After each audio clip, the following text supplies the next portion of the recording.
Hello friends, आज मैं आपके साथ कॉमर्स का एक और टॉपिक लेके आया हूँ और टॉपिक का नाम है ट्रेडिशनल बिजनेस वर्सेस ई बिजनेस।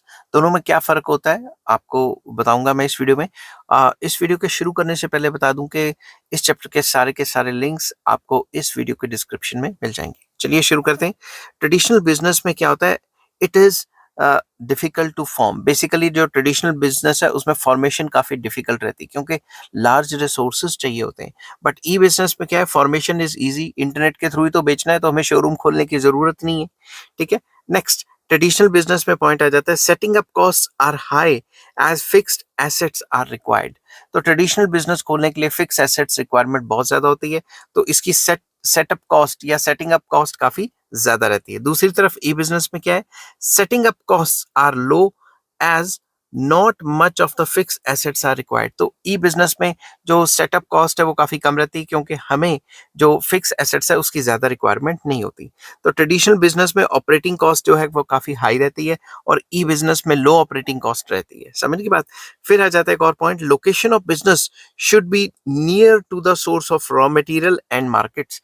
आपको ट्रेडिशनल बिजनेस वहीं खोलना पड़ेगा जहां पे आपकी मार्केट है, उसके आसपास खोलना पड़ेगा, या जहां से आपको रॉ मटेरियल मिलता है वहां के आसपास खोलना पड़ेगा। बट ई बिजनेस में नो सच रिक्वायरमेंट, ऐसी रिक्वायरमेंट नहीं है क्योंकि इंटरनेट के थ्रू ही बेचना है। ठीक है। उसके बाद physical presence is required in case of traditional business. Traditional business में जो फिजिकल प्रेजेंस है वो काफी जरूरी है, मगर ई बिजनेस में ऐसा जरूरी नहीं है कि आप फिजिकली प्रेजेंट हो। आप इंटरनेट के थ्रू, ऑनलाइन के थ्रू सामान मंगवा सकते हैं या बेच सकते हैं। नेक्स्ट, ट्रेडिशनल बिजनेस में आ जाता है scope of going global is limited. Global जाने की जो वो स्कोप है वो काफी ज्यादा लिमिटेड है। लिमिटेड मतलब कि आप अपने बिजनेस को ऑल अराउंड द वर्ल्ड फैला नहीं सकते। फैला सकते हो, कम चांसेस है बहुत ज्यादा। बट इंटरनेट के through scope of going global is unlimited क्योंकि इंटरनेट के थ्रू तो पूरी दुनिया देख रही है ना कि आप क्या माल बेच रहे हैं। नेक्स्ट, ट्रेडिशनल बिजनेस में आ जाता है opportunity of sampling is available. अगर आप ट्रेडिशनल बिजनेस में जाते हैं, जैसे मैं दुकान पे गया सामान खरीदने, तो मैं सैंपल देख सकता हूँ, ले सकता हूँ। बट ई बिजनेस में नो सच अपॉर्चुनिटीज अवेलेबल क्योंकि वो तो जो फोटो दिखा रहे हैं वही चीज है ना। नेक्स्ट आ जाता है ट्रेडिशनल बिजनेस में transaction risk is low due to face contact.